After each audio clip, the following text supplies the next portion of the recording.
Hello বন্ধুরা, welcome back to my YouTube channel. তো চলে এসেছি আজকে আরও একটা রান্নার রেসিপি নিয়ে তোমাদের সাথে শেয়ার করতে। তো চলো আজকে কি রান্না করছি তোমাদের সেটাই দেখাবো। তবে হ্যাঁ, আমি বলে রাখি এটা হচ্ছে আজকে একটা নিরামিষ মেনু। ভালো লাগলে অবশ্যই কমেন্টের মাধ্যমে জানাবে, আর আমার চ্যানেলকে যদি পছন্দ হয় সাবস্ক্রাইব করতে ভুলো না। তো চলো দেখো বন্ধুরা, আমি এখন কড়াইয়ে সর্ষের তেলটা গরম হয়ে গেছে। এবার ফোড়নটা একে একে দিয়ে দেবো। তো প্রথমেই দিচ্ছি একটা তেজপাতাকে দু টুকরো করে ছিঁড়ে, তারপর দিয়ে দেবো একটু দারুচিনি, এরপর দিচ্ছি একটু এলাচ আর লবঙ্গ ফোড়নে। তো আমার ফোড়নটা খুব ভালোভাবে একটু ভাজা হয়ে গেছে। এই সময় আমি একটুখানি নুন দিয়ে দেবো তেলের মধ্যে। এটা কেন দিচ্ছি তোমাদের জানাচ্ছি। এটা দেওয়ার কারণ হচ্ছে এই যে কড়াইয়ের মধ্যে আমি যে পেস্ট মশলাগুলো দেবো সেগুলো যাতে গায়ে না ছিটকায়, তো সেই কারণেই এটা দেওয়া। দিয়ে দিলাম প্রথমেই আদা, কাঁচা লঙ্কা, টমেটো যে পেস্টটা আমি বানিয়ে রেখেছিলাম মিক্সিতে, সেই পেস্টটা দিয়ে দিলাম। এবার এটাকে আমি কাঁচা গন্ধ চলে যাওয়া পর্যন্ত একটু ভালো করে কষিয়ে নেব। তো ওদিকে ওটা কষানো হচ্ছে, আর এখানে আরেকটা মশলা তৈরি করেছি। তো এর মধ্যে আছে লঙ্কার গুঁড়ো, মানে কাশ্মীরি লঙ্কার গুঁড়ো, হলুদ গুঁড়ো, জিরে গুঁড়ো, ধনের গুঁড়ো, আর হচ্ছে চানা মশলার গুঁড়ো। সমস্ত কিছুকে আমি একসাথে দিয়ে জল দিয়ে একটা ভালো মিহি পেস্ট তৈরি করে নিয়েছি। এতে সুবিধা হবে রান্নাটা করতে, আর এটা খুব সহজেই হয়ে যায়। আর এই যে আমার এখানে আলু আর মটর আর কাবুলি ছোলা আমি সেদ্ধ করে নিয়েছি। এখন আমি আলুর খোসাগুলো একটু ছাড়িয়ে নিচ্ছি, যেহেতু আমি একটু বড় বড় করে আলুটা দিয়েছিলাম যাতে গলে না যায় একেবারে। আমার এই যে মশলাটা এখন কষানো চলছে, এখনো পর্যন্ত এটা ভালো করে এখনো হয়নি কষানো, দেখতেই পাচ্ছ।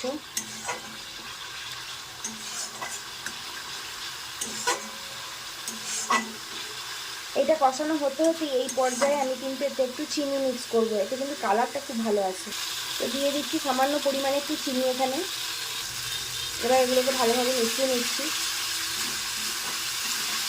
তো আমার এটা ভালো মতন কষানো হয়ে গেছে, তেলও ছেড়ে দিয়েছে। এই পর্যায়ে আমি যে গুঁড়ো মশলার পেস্টটা তৈরি করে রেখেছি সেটা এর মধ্যে অ্যাড করব। এবার গুঁড়ো মশলাগুলো অ্যাড করে দিচ্ছি। খুব তাড়াতাড়ি রান্না হয় এই ঘুগনিটা, আর খেতেও খুব ভালো লাগে। নিরামিষ দিনে অবশ্যই সবাই একবার বাড়িতে ট্রাই করবেন, আশা করছি সবার ভালো লাগবে। তো এবার আমি এই মশলাগুলো দিয়ে কষিয়ে নিচ্ছি। কাশ্মীরি লঙ্কা গুঁড়ো না দেওয়াতেই কিন্তু খুব সুন্দর কালার এসেছিলো টমেটো। আবার এখানে কিন্তু মশলাগুলো দেওয়ার পর কালারটা সবাই দেখতেই পাচ্ছ কতটা সুন্দর লাগছে। তো আমার মশলাটা খুব ভালোভাবে কষে গিয়েছে। আমি এবার মিক্সি বাটি ধুয়ে যে জলটা সেটা অল্প অল্প করে এতে দিতে থাকবো। ছোলাগুলো দেখিয়ে দিই কেমন সেদ্ধ হয়েছে, এই যে দেখতেই পাচ্ছেন সবাই।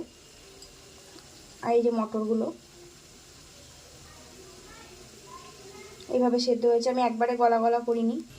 ওদিকে মশলা কষানো হচ্ছিল, আর আমি এদিকে একটু আলু আর একটুখানি এই ছোলা মটর ভালো করে ম্যাশ করে নিয়েছি। এবার এটা ওই মশলার মধ্যে আমি দেবো, আর বাটি ধোয়া যে জলটা ছিল বাকি জলটাও আমি দিয়ে দেবো এর মধ্যে। এটা এর মধ্যে দেওয়ার কারণ হচ্ছে এতে যে আমাদের ঘুগনিটা এটা বেশ একটু পুরু পুরু হবে, আর খেতেও কিন্তু খুব সুন্দর টেস্ট হয়। তো সব কিছুকে খুব ভালোভাবে মিশিয়ে নিয়েছি এবং ফুটতে লেগে গেছে এগুলো। এবার আমি এর মধ্যে সেদ্ধ করে রাখা আলু আর ছোলা মটরগুলো যেগুলো ছিল সেগুলো দিয়ে দেবো। ছোলা মটর সেদ্ধর জলটা ফেলার কোনো প্রয়োজন নেই, ওই জলটা সমেত আমি দিয়েছি। এতে কিন্তু এর টেস্টটা বেড়ে যায়, আর খুবই সহজে খুব অল্প টাইমের মধ্যে এই রান্নাটা হয়ে যায়, খেতেও খুব সুস্বাদু হয়। এবার ভালোভাবে সমস্ত কিছুকে মশলার সাথে আরও কিছুক্ষণ কষিয়ে নেব। কালারটা জাস্ট দেখুন বন্ধুরা কত সুন্দর লাগছে দেখতে। আমি এটা আরেকটু গ্রেভি করবো বলে আমি এতে আরেকটু জল মিশিয়ে দিচ্ছি। এবার আমি এর মধ্যে পরিমাণ মতো নুন দিয়ে দেব। যেহেতু তখন তেলের মধ্যে নুন দিয়েছিলাম তাই নুনটা একটু বুঝে শুনে দিতে হবে।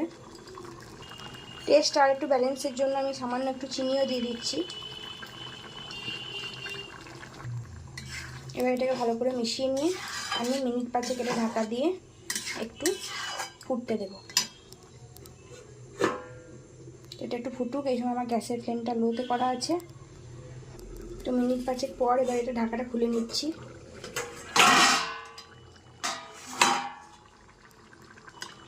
এর মধ্যে একটু চিরা কাঁচা লঙ্কা দিয়ে দেবো। আমরা যেহেতু ঝালটা একটু কম খাই, তাই কাঁচা লঙ্কার পরিমাণটা ঝালটা কমই দিয়েছি। যেহেতু বাটা মশলাতেও দিয়েছিলাম, তাই কাঁচা লঙ্কাটা এখন অল্প দিয়েছি ফ্লেভারটা সুন্দর আসার জন্য। আর দিয়ে দেবো ধনেপাতা কুচি আর সামান্য একটু কাসুরি মেথি পাতা। এবার এই সবগুলোকে ভালোভাবে মিশিয়ে আমি ঢাকা দিয়ে রেখে দেবো যতক্ষণ না আমরা পরিবেশন করি। তো আজকেকার এই নিরামিষ ঘুগনি রেসিপি সবার কেমন লাগলো অবশ্যই কমেন্ট করে জানাবে। ভালো লাগলে লাইক করতে আর আমার চ্যানেলকে সাবস্ক্রাইব করতে একদম ভুলো না। দেখা হচ্ছে অন্য ভিডিওতে। টাটা বন্ধুরা, সবাই ভালো থেকো, সুস্থ থেকো।